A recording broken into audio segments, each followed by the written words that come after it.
जय श्री कृष्ण। राधे राधे। श्रीमद् भगवद गीता का अध्याय 8 भगवत प्राप्ति। अर्जुन ने कहा, हे भगवान, हे पुरुषोत्तम, ब्रह्म क्या है, आत्मा क्या है, सकाम कर्म क्या है, यह भौतिक जगत क्या है तथा देवता क्या है, कृपा करके यह सब मुझे बताइए। तात्पर्य: इस अध्याय में भगवान कृष्ण अर्जुन के द्वारा पूछे गए ब्रह्मा क्या है आदि प्रश्नों का उत्तर देते हैं। भगवान कर्म, भक्ति तथा योग और शुद्ध भक्ति की भी व्याख्या करते हैं। श्रीमद् भागवत में कहा गया है कि परम सत्य ब्रह्म परमात्मा तथा भगवान के नाम से जाना जाता है। साथ ही जीवात्मा या जीव को ब्रह्म भी कहते हैं। अर्जुन आत्मा के विषय में भी पूछता है, जिससे शरीर, आत्मा तथा मन का बोध होता है। वैदिक कोश निरुक्त के अनुसार आत्मा का अर्थ मन, आत्मा, शरीर और इंद्रियां भी होती हैं। अर्जुन ने परमेश्वर को पुरुषोत्तम या परम पुरुष कहकर संबोधित किया है, जिसका अर्थ यह है कि ये सारे प्रश्न अपने एक मित्र से नहीं अपितु परम पुरुष से उन्हें परम प्रणाम मानकर पूछ रहा है, जो निश्चित उत्तर दे सकते हैं। हे मधुसूदन, यज्ञ का स्वामी कौन है और वह शरीर में कैसे रहता है और मृत्यु के समय भक्ति में लगे रहने वाले आपको कैसे जान पाते हैं। तात्पर्य: अधियज्ञ का तात्पर्य इंद्र या विष्णु को हो सकता है। विष्णु समस्त देवताओं में, जिनमें ब्रह्म तथा शिव सम्मिलित हैं, प्रधान देवता हैं और इंद्र प्रशासक देवताओं में प्रधान हैं। इंद्र तथा विष्णु दोनों की पूजा यज्ञ द्वारा की जाती है। किंतु अर्जुन प्रश्न करता है कि वस्तुतः यज्ञ का स्वामी कौन है और भगवान किस तरह जीव के शरीर के भीतर निवास करते हैं। अर्जुन ने भगवान को मधुसूदन कहकर संबोधित किया, क्योंकि कृष्ण ने एक बार मधु नामक असुर का वध किया।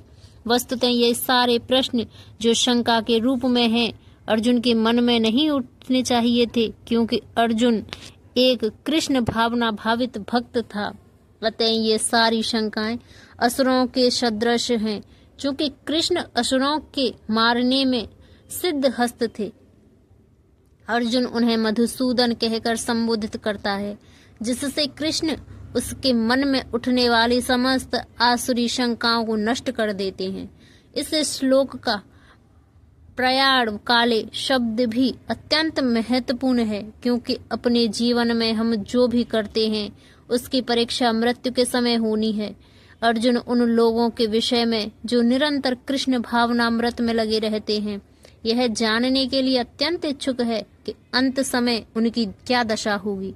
मृत्यु के समय शरीर के सारे कार्य रुक जाते हैं, मन सही दशा में नहीं रहता। इस प्रकार शारीरिक स्थिति बिगड़ जाने से हो सकता है, किंतु मनुष्य परमेश्वर का स्मरण न कर सके। परम भक्त महाराज कुलशेखर प्रार्थना करते हैं, हे भगवान, मैं इस समय मैं पुण्य स्वस्थ हूँ। अच्छा हो कि मेरी मृत्यु इसी समय हो जाए, जिससे मेरा मन रूपी हंस आपके चरण कमलों रूपी नाल के भीतर प्रविष्ट हो सके।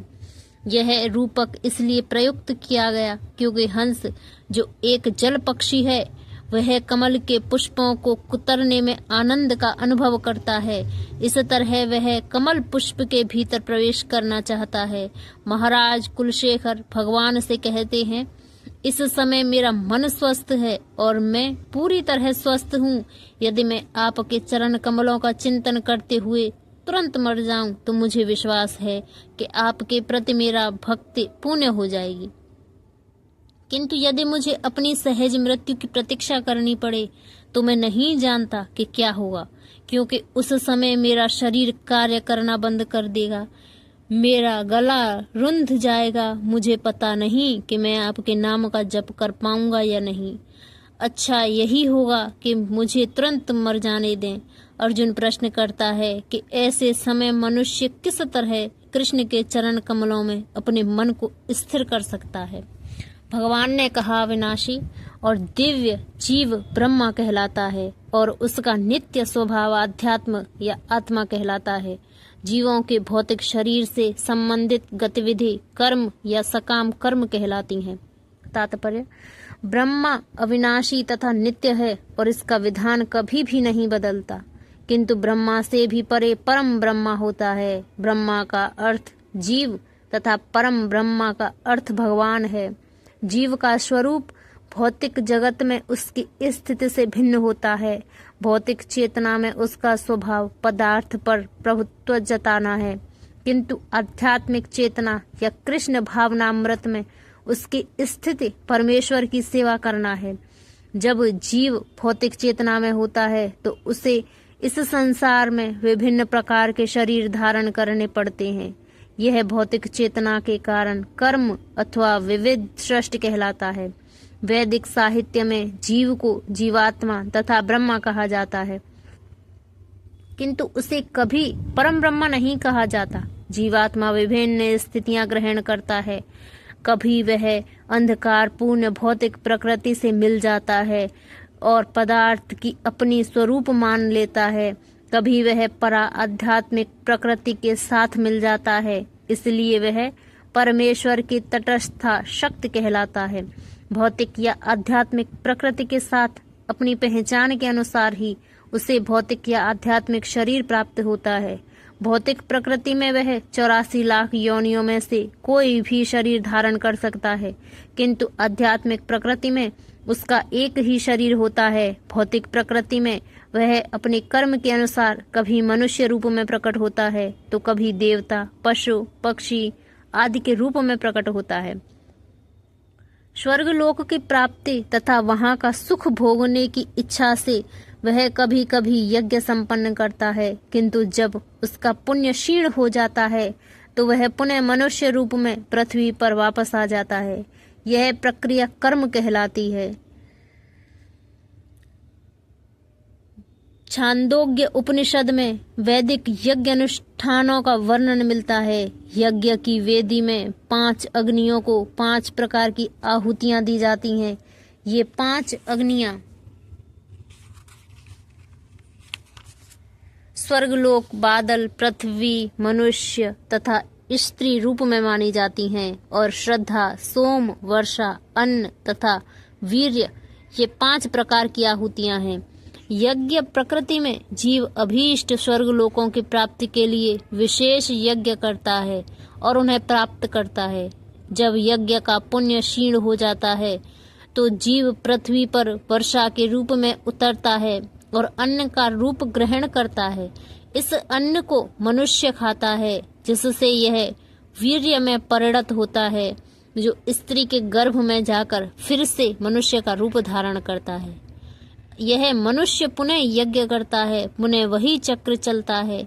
इस प्रकार जीव शाश्वत रीत से आता और जाता रहता है, किंतु कृष्ण भावना भावित पुरुष ऐसे यज्ञों से दूर रहता है।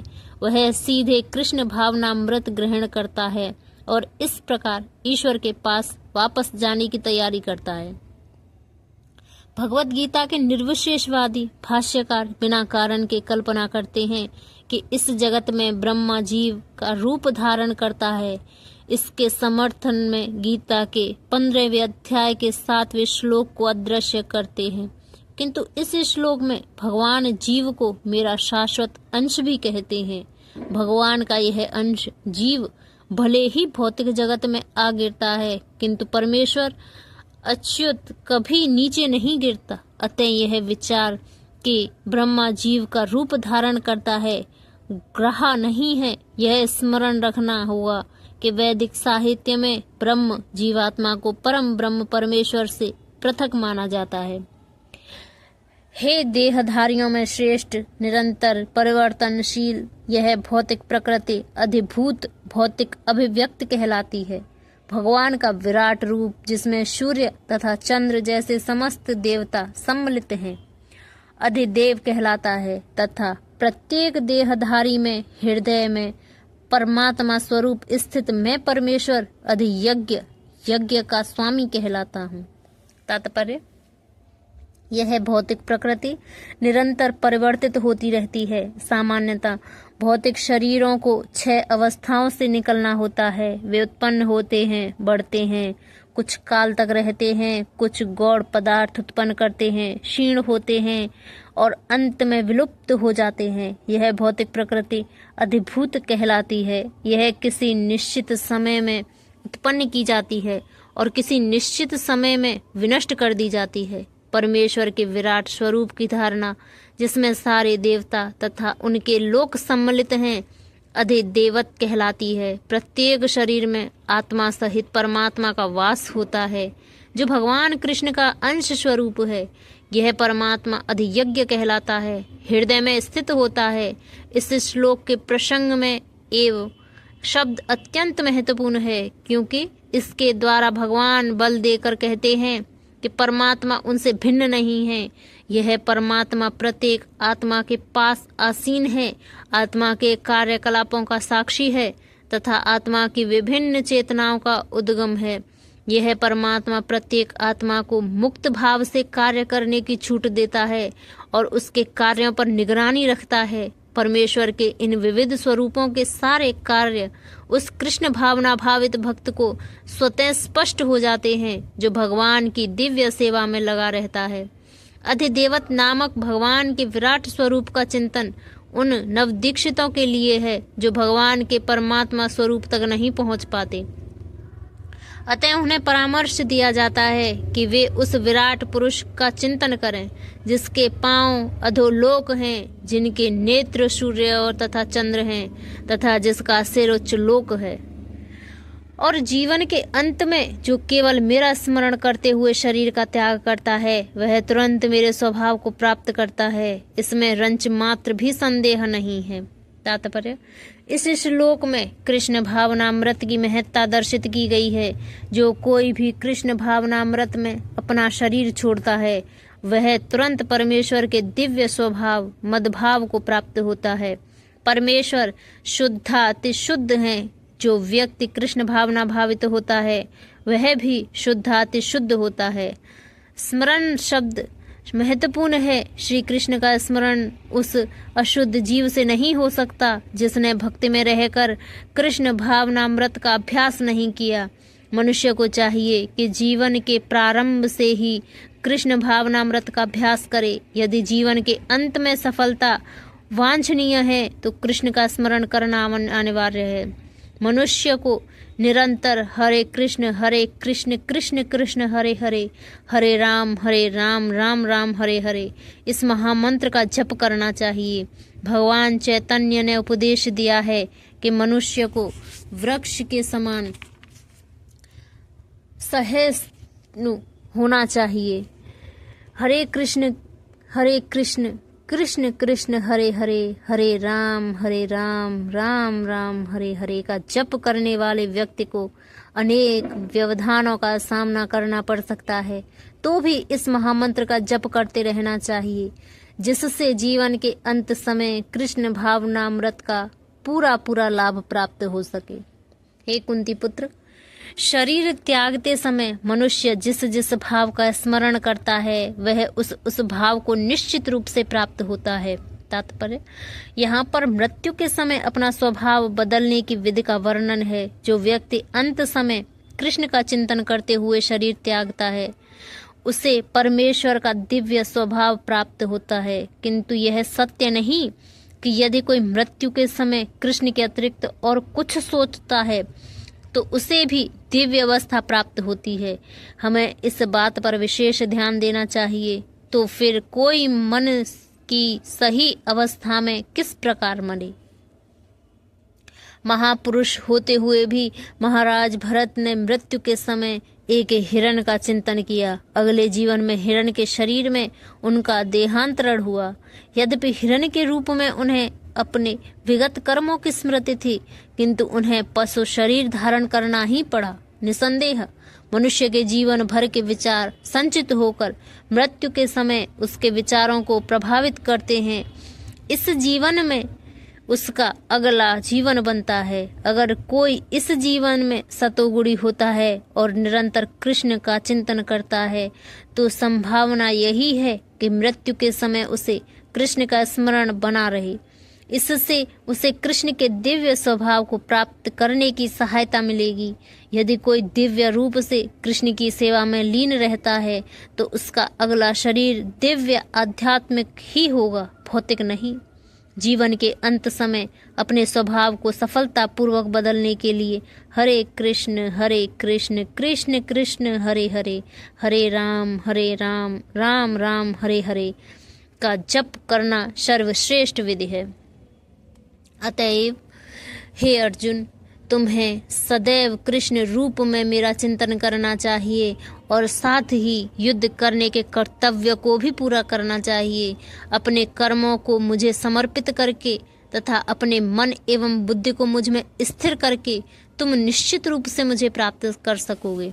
तात्पर्य: अर्जुन को दिया गया यह उपदेश भौतिक कार्यों में व्यस्त रहने वाले समस्त व्यक्तियों के लिए बड़ा महत्वपूर्ण है। भगवान यह नहीं कहते कि कोई अपने कर्तव्यों को त्याग दे। मनुष्य उन्हें करते हुए साथ साथ हरे कृष्ण का जप करके कृष्ण का चिंतन कर सकता है। इससे मनुष्य भौतिक कलमश से मुक्त हो जाएगा और अपने मन तथा बुद्धि को कृष्ण में प्रवृत्त करेगा।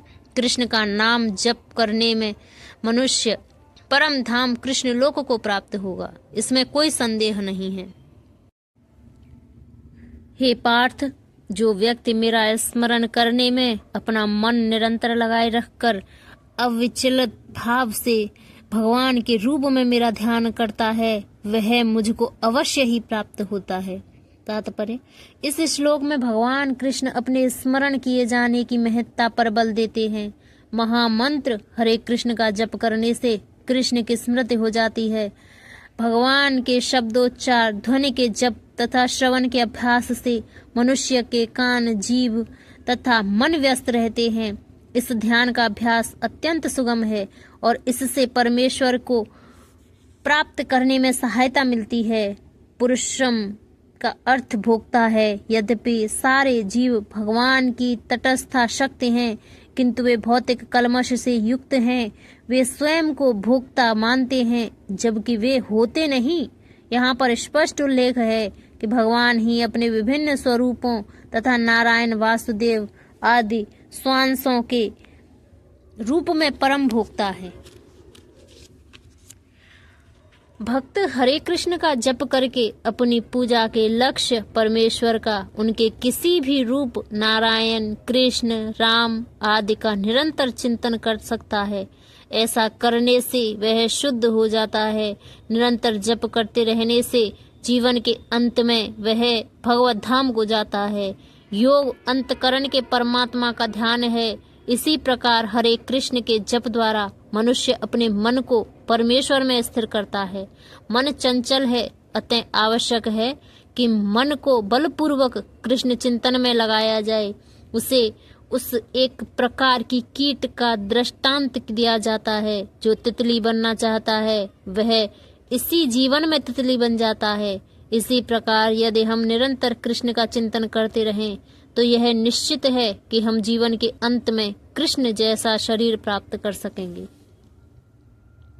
मनुष्य को चाहिए कि परम पुरुष का ध्यान सर्वज्ञ, पुरातन, नियंता, लघुत्तम से भी लघुत्तम, प्रत्येक का पालन करता, समस्त भौतिक बुद्धि से परे, अचैतन्य तथा नित्य पुरुष के रूप में करे। वे सूर्य के भांति तेजवान हैं और इस भौतिक प्रकृति से परे दिव्य रूप हैं। तात्पर्य: इस श्लोक में परमेश्वर के चिंतन की विधि का वर्णन हुआ है। सबसे प्रमुख बात यह है कि वे निराकार या शून्य नहीं है। कोई निराकार या शून्य का चिंतन कैसे कर सकता है? यह अत्यंत कठिन है, किंतु कृष्ण के चिंतन की विधि अत्यंत सुगम है और तथ्य रूप में यहाँ वर्णित है। पहली बात तो यह है कि भगवान पुरुष हैं। हर राम तथा कृष्ण को पुरुष रूप में सोचते हैं।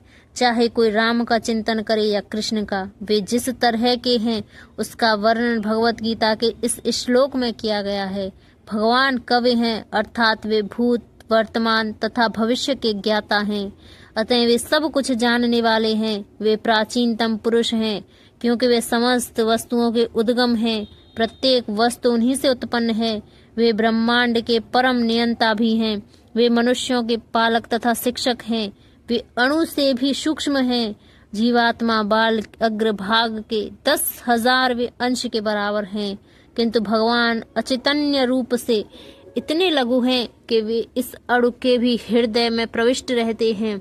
इसलिए वे लघुत्तम से भी लघुत्तम कहलाते हैं। परमेश्वर के रूप में वे परमाणु में तथा लघुत्तम के हृदय में प्रवेश कर सकते हैं और परमात्मा रूप में उसका नियंत्रण करते हैं। इतना लघु होते हुए भी वे सर्वव्यापी हैं और सबों का पालन करने वाले हैं। उनके द्वारा इस लोकों का धारण होता है। हम आश्चर्य करते हैं कि ये विशाल लोक किस प्रकार वायु में तैर रहे हैं। यहाँ यह बताया गया है कि परमेश्वर अपनी अचैतन्य शक्ति द्वारा इन समस्त विशाल लोकों तथा आकाश गंगाओं को धारण किए हुए हैं। इस प्रसंग में अचैतन्य शब्द अत्यंत सार्थक है। ईश्वर की शक्ति हमारी कल्पना या विचार शक्ति के परे है, इसलिए अचैतन्य कहलाती है। इस बात का खंडन कौन कर सकता है कि वे इस भौतिक जगत में व्याप्त हैं, फिर भी इससे परे हैं। हम इसी भौतिक जगत को ठीक ठीक नहीं समझ पाते, जो आध्यात्मिक जगत की तुलना में नगण्य है। तो फिर हम कैसे जान सकते हैं कि इसके परे क्या है? अचैतन्य का अर्थ है कि इस भौतिक जगत से परे, जिसे हमारा तर्क, नीति शास्त्र, दार्शनिक चिंतन छू नहीं पाता और जो कल्पनीय है। बुद्धिमान मनुष्यों को चाहिए कि व्यर्थ के तर्कों तथा चिंतन से दूर रहकर वेदों, भगवत गीता, भागवत जैसे शास्त्रों में जो कुछ कहा गया है उसे स्वीकार कर लें और उनके द्वारा सुनिश्चित किए गए नियमों का पालन करें। इससे ज्ञान प्राप्त हो सकेगा। मृत्यु के समय जो व्यक्ति अपने प्राण को भौहों के मध्य स्थिर कर लेता है और योग शक्ति के द्वारा अविचलित मन से पुण्य भक्ति के साथ परमेश्वर के स्मरण में अपने को लगाता है, वह निश्चित रूप से भगवान को प्राप्त होता है। तात्पर्य: इस श्लोक में स्पष्ट किया गया है कि मृत्यु के समय मन को भगवान की भक्ति में स्थिर करना चाहिए। जो लोग योगाभ्यास करते हैं उनके लिए संस्तुति की गई है कि वे प्राण को भौहों के बीच आज्ञा चक्र में ले आएं। यहाँ पर षट चक्र योग के अभ्यास का प्रस्ताव है, जिसमें 6 चक्रों पर ध्यान लगाया जाता है, परंतु निरंतर कृष्ण भावनामृत में लीन रहने के कारण शुद्ध भक्त भगवत कृपा से मृत्यु के समय योगाभ्यास के बिना भगवान का स्मरण कर सकता है।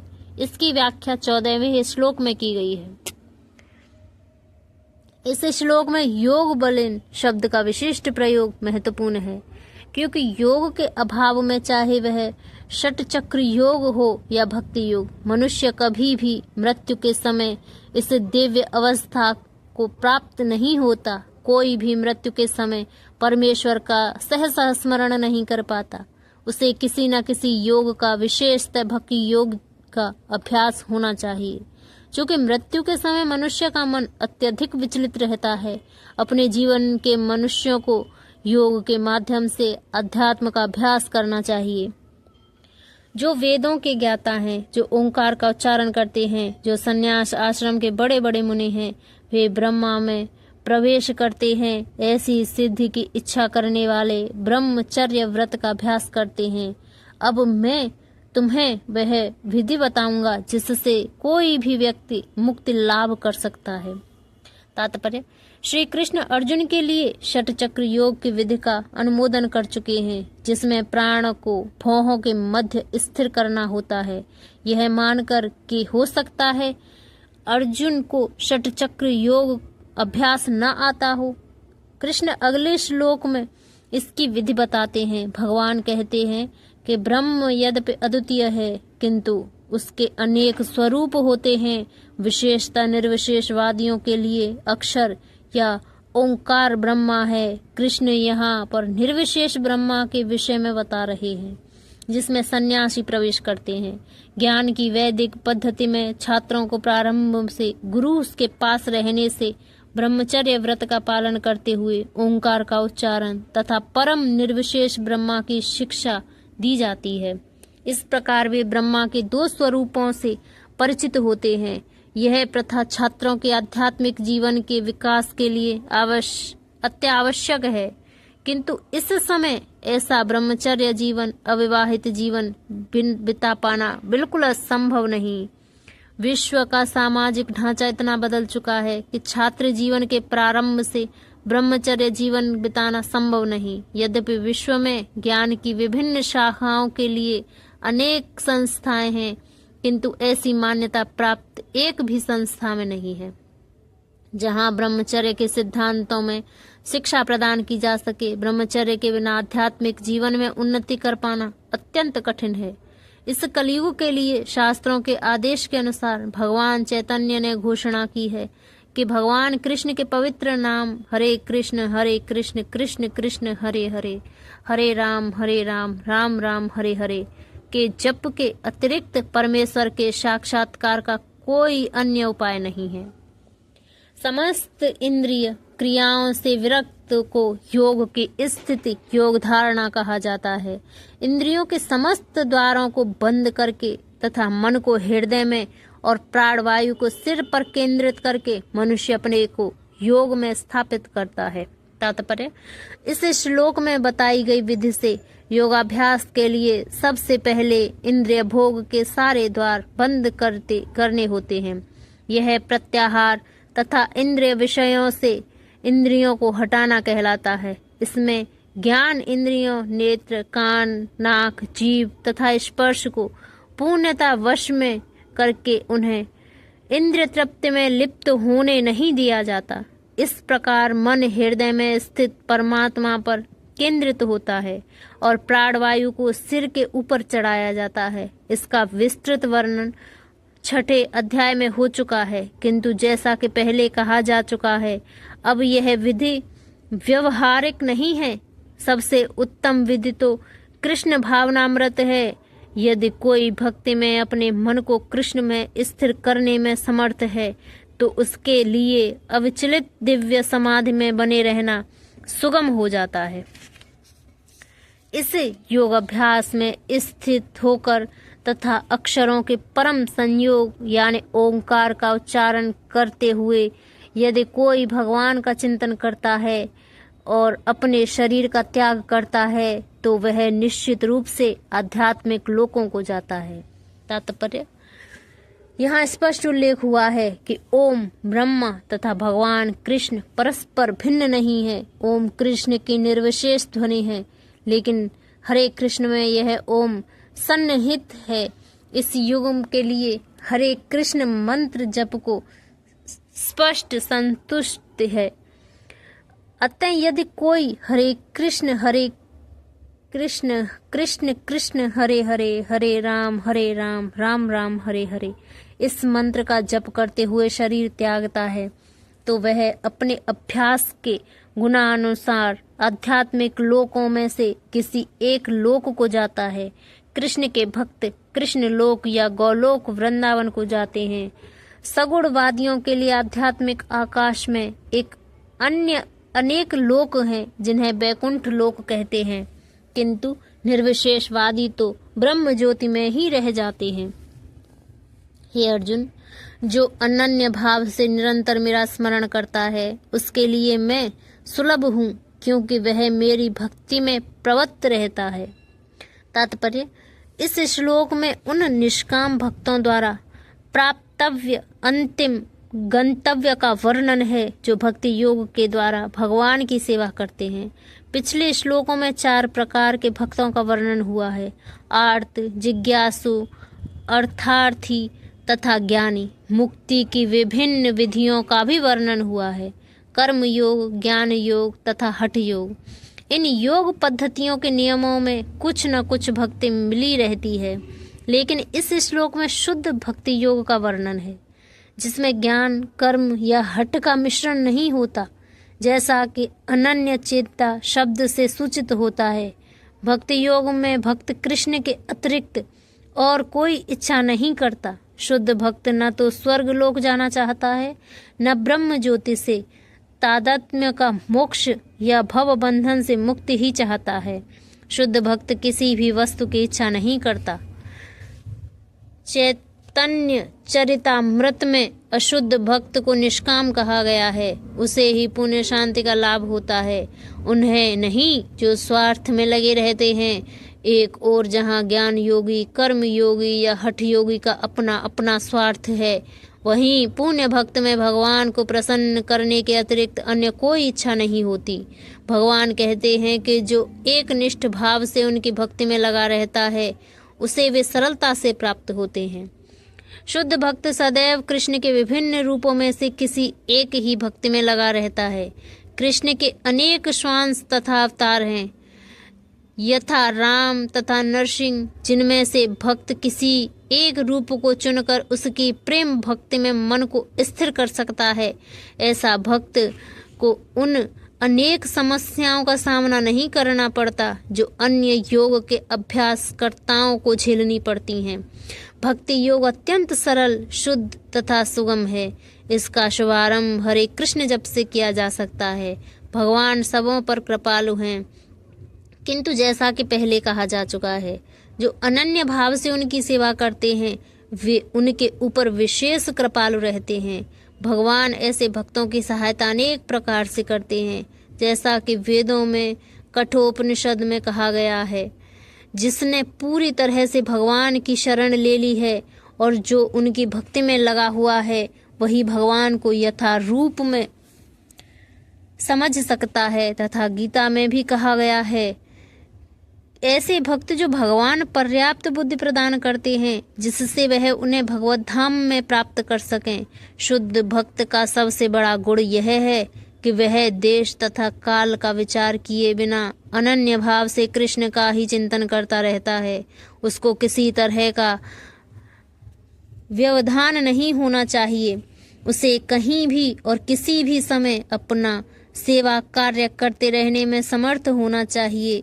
कुछ लोगों का कहना यह है कि भक्तों को वृंदावन जैसे पवित्र स्थानों में या किसी पवित्र नगर में जहां भगवान रह चुके हैं रहना चाहिए, किंतु शुद्ध भक्त कहीं भी रहकर अपनी भक्ति से वृंदावन जैसा वातावरण उत्पन्न कर सकता है।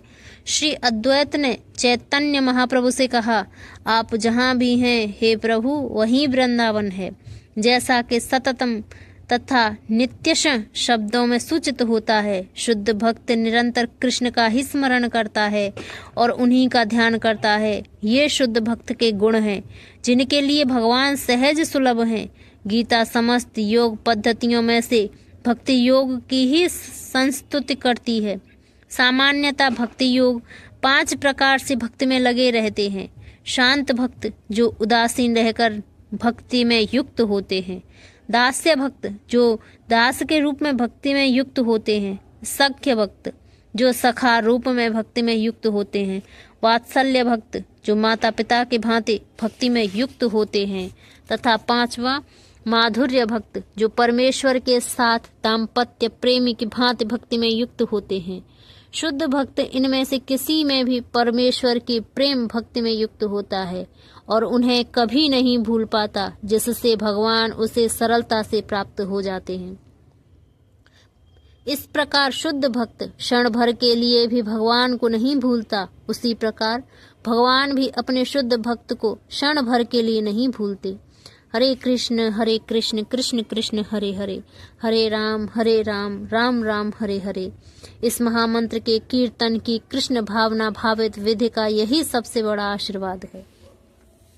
मुझे प्राप्त करके महापुरुष जो भक्ति योगी हैं, कभी भी दुखों से पुण्य इस अनित्य जगत में नहीं लौटते, क्योंकि उन्हें परम सिद्धि प्राप्त हो चुकी है।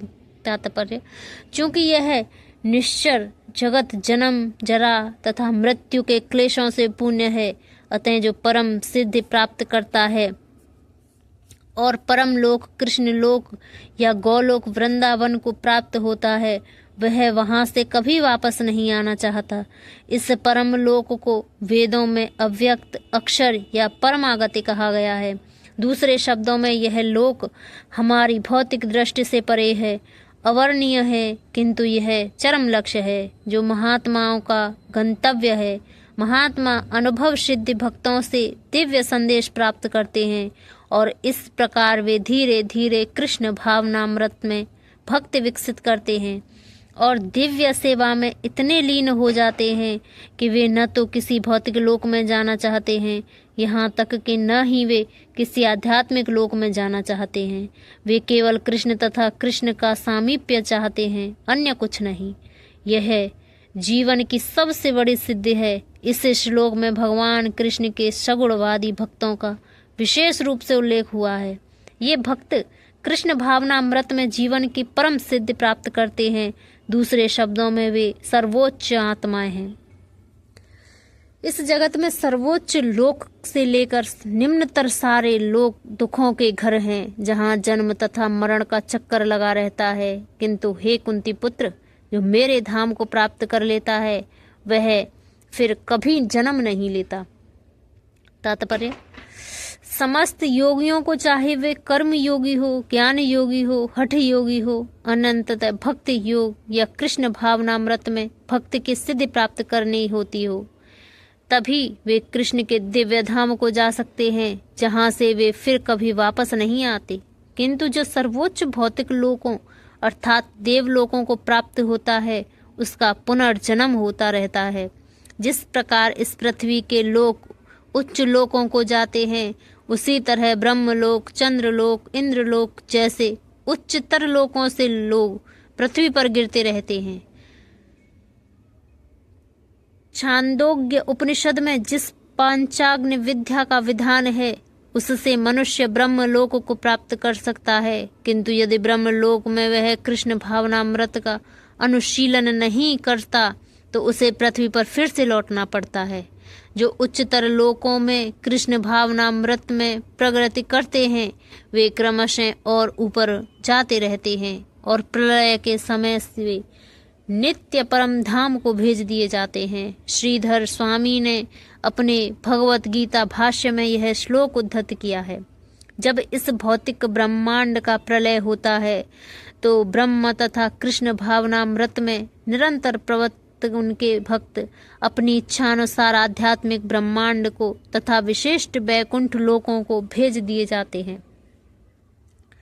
मानवीय गणना के अनुसार 1000 युग मिलकर ब्रह्मा का एक दिन बनता है और इतनी ही बड़ी ब्रह्मा की रात्रि होती है। तात्पर्य, भौतिक ब्रह्मांड की अवधि सीमित है। यह कल्पों के चक्र रूप में प्रकट होती है। यह कल्प ब्रह्मा का एक दिन है, जिसमें चतुर्युग, सत्य, त्रेता, द्वापर तथा कल के 1000 चक्र होते हैं। सतयुग में सदाचार, ज्ञान तथा धर्म का बोलबाल रहता है और अज्ञान तथा पाप का एक तरह से नितांत अभाव होता है। यह युग वर्षों तक चलता है। त्रेता युग में पापों का प्रारंभ होता है और यह युग भी वर्षों तक चलता है। द्वापर युग में सदाचार तथा धर्म का ह्रास होता है और पाप बढ़ते हैं। यह युग भी वर्षों तक चलता है। सबसे अंत में कलयुग, जिसे हम विगत 5000 वर्षों से भोग रहे हैं, जिसमें कलह, अज्ञान, अधर्म तथा पाप का प्राधान्य रहता है और सदाचार का प्राय लोप हो जाता है, यह युग भी वर्षों तक चलता रहेगा। इस युग में पाप यहाँ तक बढ़ जाते हैं कि इस युग में अंत में भगवान स्वयं कल के अवतार धारण करते हैं, असुरों का संहार करते हैं, भक्तों की रक्षा करते हैं। दूसरे सतयुग का शुभारंभ होता है। इस तरह यह क्रिया निरंतर चलती रहती है। ये चारों युग एक सहस्त्र चक्र कर लेने पर ब्रह्मा के एक दिन के तुल्य होते हैं। इतने ही वर्षों की उनकी एक रात्रि होती है। ब्रह्मा ऐसे 100 वर्ष जीवित रहते हैं और तब उनकी मृत्यु होती है। ब्रह्मा के ये 100 वर्ष गणना के अनुसार पृथ्वी के तुल्य हैं। इन गणनाओं से ब्रह्मा की आयु अत्यंत विचित्र तथा न समाप्त होने वाली लगती है, किंतु नित्यता की दृष्टि से यह बिजली की एक चमक जैसी अल्प है। कारण में असंख्य ब्रह्म अटलांटिक सागर में पानी के बुलबुलों के समान प्रकट होते हैं, लोप होते रहते हैं। ब्रह्मा तथा उनकी सृष्टि भौतिक ब्रह्मांड के अंग हैं, फलस्वरूप निरंतर परिवर्तित होते रहते हैं। इस भौतिक ब्रह्मांड में ब्रह्मा भी जन्म, जरा, रोग तथा मरण की क्रिया से अछूते नहीं हैं। चूंकि ब्रह्मा इस ब्रह्मांड की व्यवस्था करते हैं, इसलिए वे भगवान की प्रत्यक्ष सेवा में लगे रहते हैं। फलस्वरूप उन्हें तुरंत मुक्ति प्राप्त हो जाती है। यहाँ तक कि सिद्ध सन्यासियों को भी ब्रह्मलोक भेजा जाता है, जो इस ब्रह्मांड का सर्वोच्च लोक है। किंतु काल क्रम से ब्रह्मा तथा ब्रह्मलोक के सारे वासी प्रकृति के नियम के अनुसार मरणशील होते हैं। ब्रह्मा के दिन के शुभारंभ में सारे जीव अव्यक्त अवस्था में व्यक्त होते हैं और जब रात्रि आती है तो पुनः अव्यक्त में विलीन हो जाते हैं। जब जब ब्रह्मा का दिन आता है तो सारे जीव प्रकट होते हैं और ब्रह्मा की रात्रि होते ही वे असहायवत विलीन हो जाते हैं।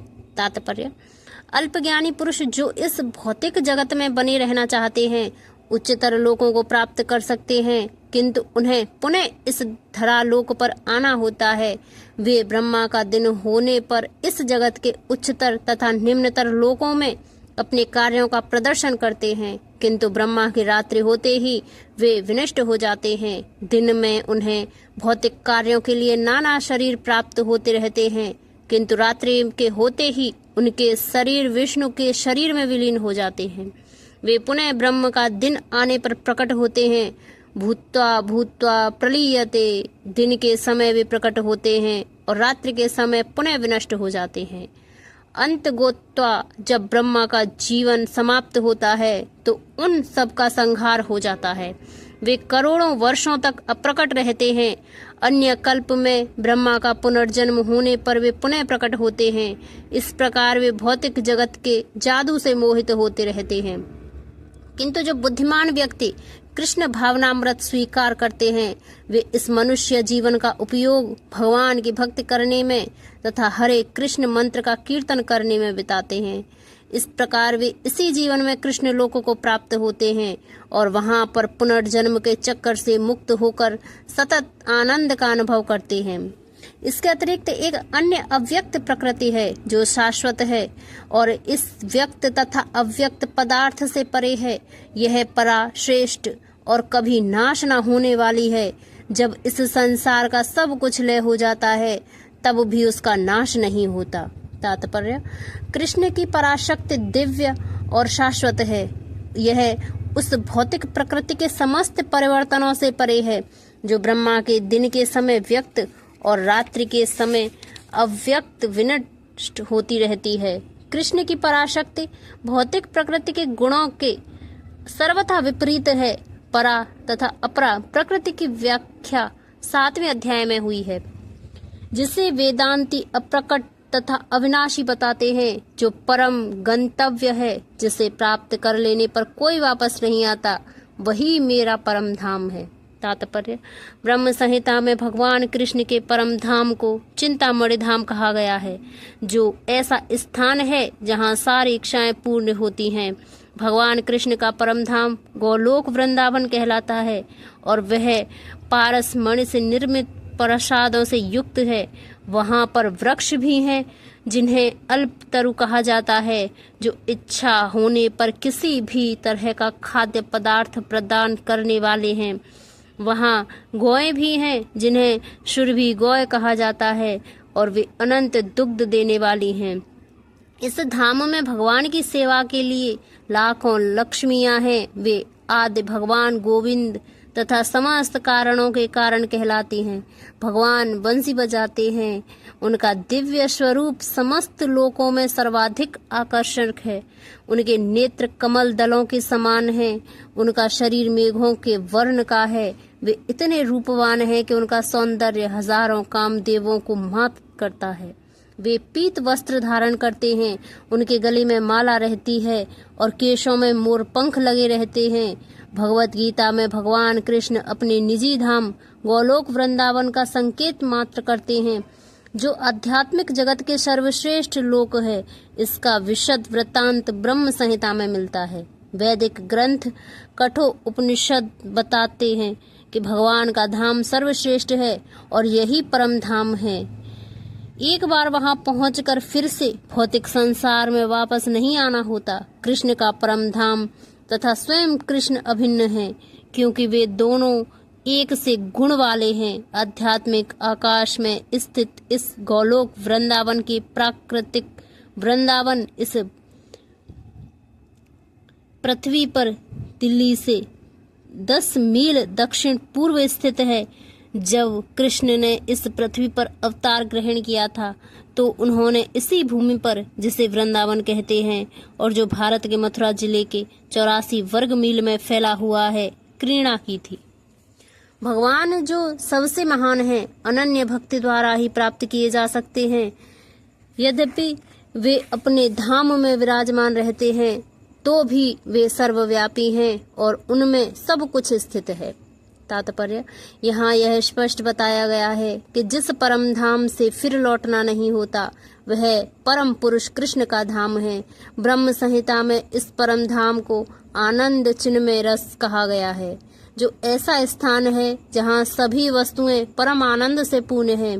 जितनी भी विविधता प्रकट होती है वह सब इसी परम आनंद का गुण है। वहाँ कुछ भी भौतिक नहीं है। यह विविधता भगवान के विस्तार के साथ ही विस्तृत होती जाती है, क्योंकि वहाँ की सारी अभिव्यक्ति पराशक्ति के कारण है, जैसा कि 7वें अध्याय में बताया गया है। जहाँ तक इस भौतिक जगत का प्रश्न है, यद्यपि भगवान अपने धाम में ही सदैव रहते हैं तो भी वे भौतिक शक्ति माया द्वारा सर्वव्याप्त हैं। इस प्रकार वे अपनी परा तथा अपरा शक्तियों द्वारा सर्वत्र भौतिक तथा आध्यात्मिक दोनों ब्रह्मांडों में उपस्थित रहते हैं। स्थान का अर्थ है कि प्रत्येक वस्तु उनमें या उनकी परा या अपरा शक्ति में निहित है। इन्हीं दोनों शक्तियों के द्वारा भगवान सर्वव्यापी हैं। कृष्ण के परम धाम में या असंख्य वैकुंठ लोकों में भक्ति के द्वारा ही प्रवेश संभव है। जैसा कि भक्त्या शब्द द्वारा सूचित होता है, किसी अन्य विधि से परम धाम की प्राप्ति संभव नहीं है। वेदों में गोपाल तापनी उपनिषद में भी परम धाम या भगवान का वर्णन मिलता है। एको वशी सर्वंग कृष्ण, उस धाम में केवल एक भगवान रहता है जिसका नाम कृष्ण है। वह अत्यंत दयालु विग्रह है और एक रूप में स्थित होकर भी वह अपने को लाखों श्वासों में विस्तृत करता रहता है। वेदों में भगवान की उपमा उस शांत वृक्ष की दी गई है जिसमें नाना प्रकार के फूल तथा फल लगे हैं, जिसकी पत्तियां निरंतर बदलती रहती हैं। वैकुंठ लोक के अध्यक्षता करने वाले भगवान के श्वास चतुर्भुजी हैं, विभिन्न नामों से विख्यात हैं। पुरुषोत्तम, त्रिविक्रम, केशव, माधव, अनिरुद्ध, ऋषिकेश, संकर्षण, प्रद्युम्न, श्रीधर, वासुदेव, दामोदर, जनार्दन, नारायण, वामन, पद्मनाभ आदि। ब्रह्म संहिता में भी इसकी पुष्टि है कि यद्यपि भगवान निरंतर परम धाम गोलोक वृंदावन में रहते हैं, किंतु वे सर्वव्यापी हैं ताकि सब कुछ सुचारू रूप से चलता रहे। वेदों में कहा गया है, स्वाभाविकी ज्ञान बल क्रिया च, उनकी शक्तियां इतनी व्यापक है कि परमेश्वर के दूरस्थ होते हुए भी दृश्य जगत में बिना किसी त्रुटि के सब कुछ सुचारू रूप से संचालित करती रहती है। हे भरत श्रेष्ठ, अब मैं तुम्हें उन विभिन्न कालों को बताऊंगा जिनमें इस संसार से प्रयाण करने के बाद योगी पुनः आता है अथवा नहीं आता। तात्पर्य, परमेश्वर के अनन्य पूर्ण शरणागत भक्तों को इसकी चिंता रहती है कि वे कब और किस तरह शरीर त्यागेंगे। वे सब कुछ कृष्ण पर छोड़ देते हैं और इस तरह सरलता पूर्वक प्रसन्नता सहित भगवत धाम जाते हैं। किंतु जो अनन्य भक्त नहीं है, जो कर्म योग, ज्ञान योग, हठ योग जैसी आत्म साक्षात्कार की विधियों पर आश्रित रहते हैं, उन्हें उपयुक्त समय में शरीर त्यागना होता है, जिससे वे आश्वस्त हो सके कि इस जन्म मृत्यु वाले संसार में उनको लौटना होगा या नहीं। यदि योगी सिद्ध होता है तो वह इस जगत से शरीर छोड़ने का समय तथा स्थान चुन सकता है, किंतु यदि वह इतना पटु नहीं होता तो उसकी सफलता उसके अचानक शरीर त्याग के संयोग पर निर्भर करती है। भगवान ने अगले श्लोक में ऐसे उचित अवसरों का वर्णन किया है कि कब मरने से कोई वापस नहीं आता। आचार्य बलदेव विद्याभूषण के अनुसार यहाँ पर संस्कृत के काल शब्द का प्रयोग काल के अधिष्ठाता देव के लिए हुआ है।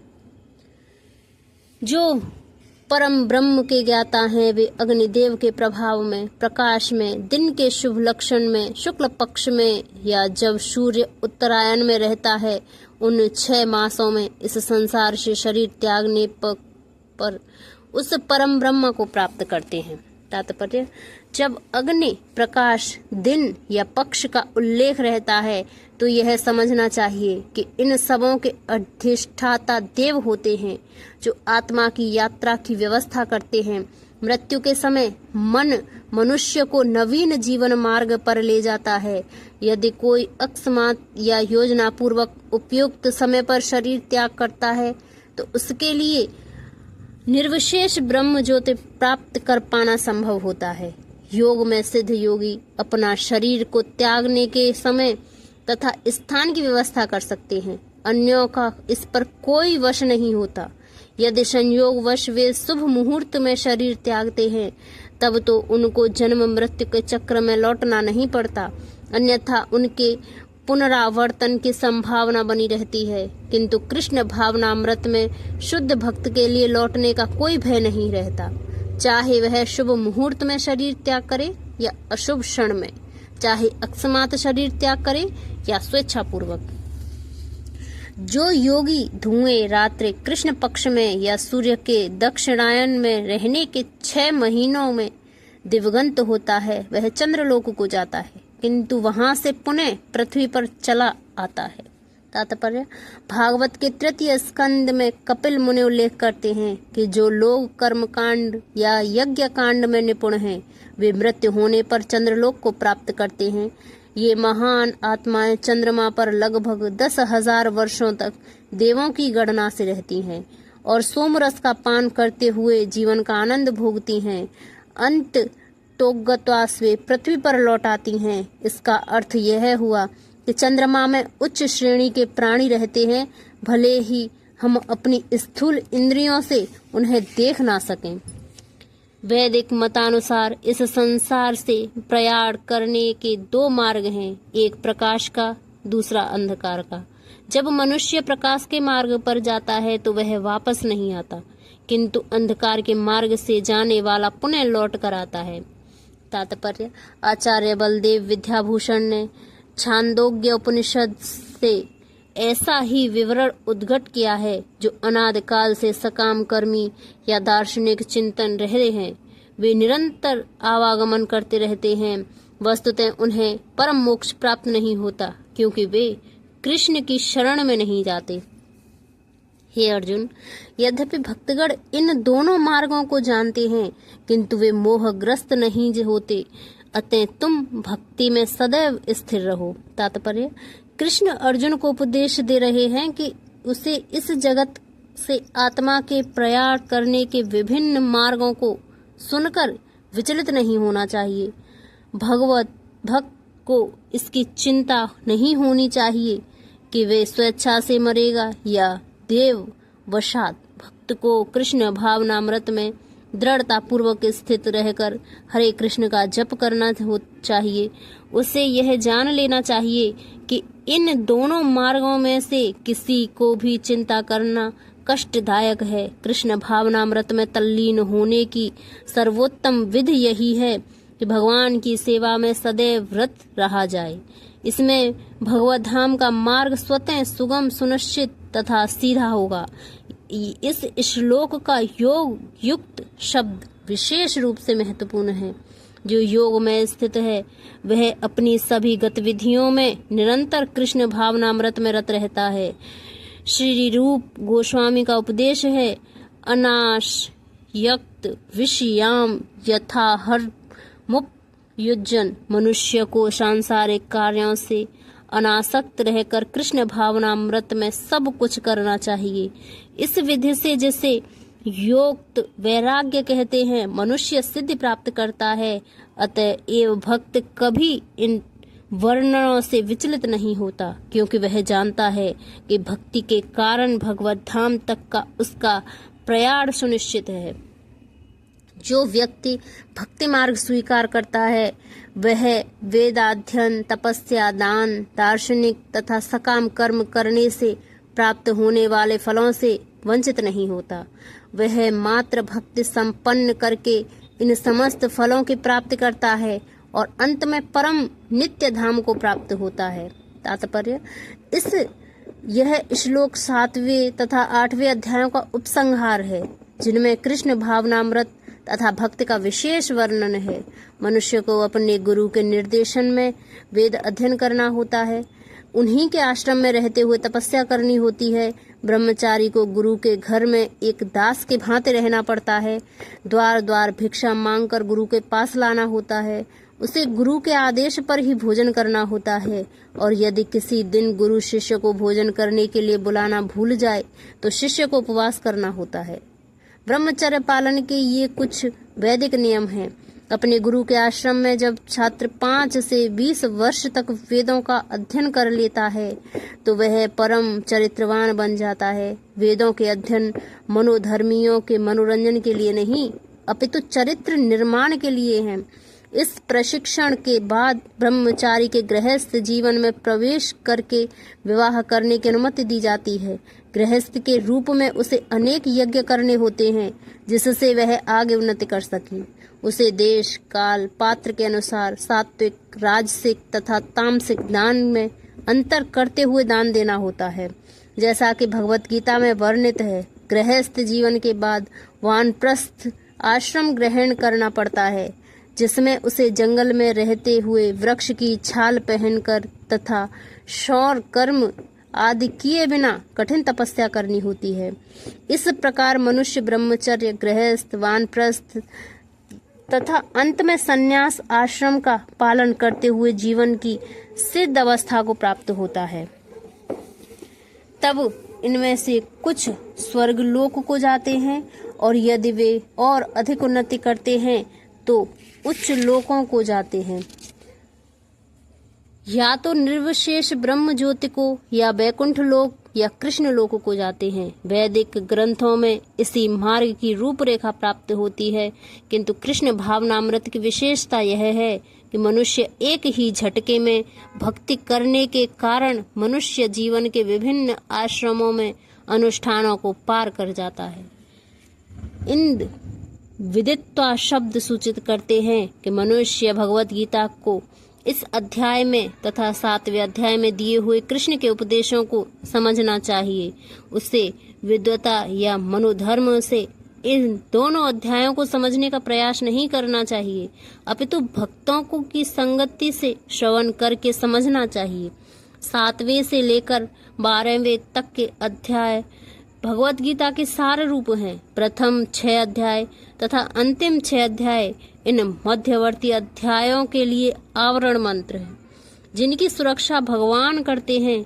यदि कोई गीता के इन 6 अध्यायों की भक्ति के संगत में भलीभांति समझ लेता है, उसका जीवन समस्त तपस्याओं, यज्ञों, दानों, चिंतनों को पार करके महिमा मंडित हो जा उठेगा, क्योंकि केवल कृष्ण भावनामृत के द्वारा उसे इतने कर्मों का फल प्राप्त हो जाता है।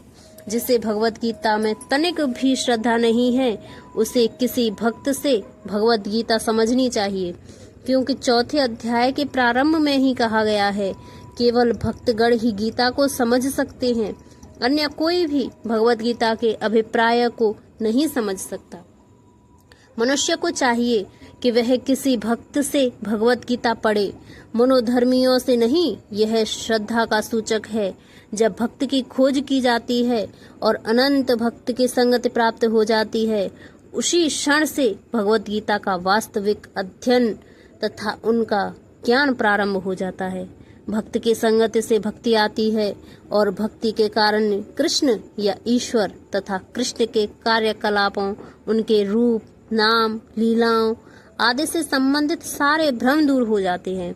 इस प्रकार भ्रमों के दूर हो जाने पर वह अपने अध्ययन में स्थिर हो जाते हैं। तब उसे भगवत गीता के अध्ययन में रस आने लगता है और कृष्ण भावना भावित होने की अनुभूति होने लगती है। आगे बढ़ने पर वह कृष्ण के प्रेम में पूर्णतः अनुरक्त हो जाता है।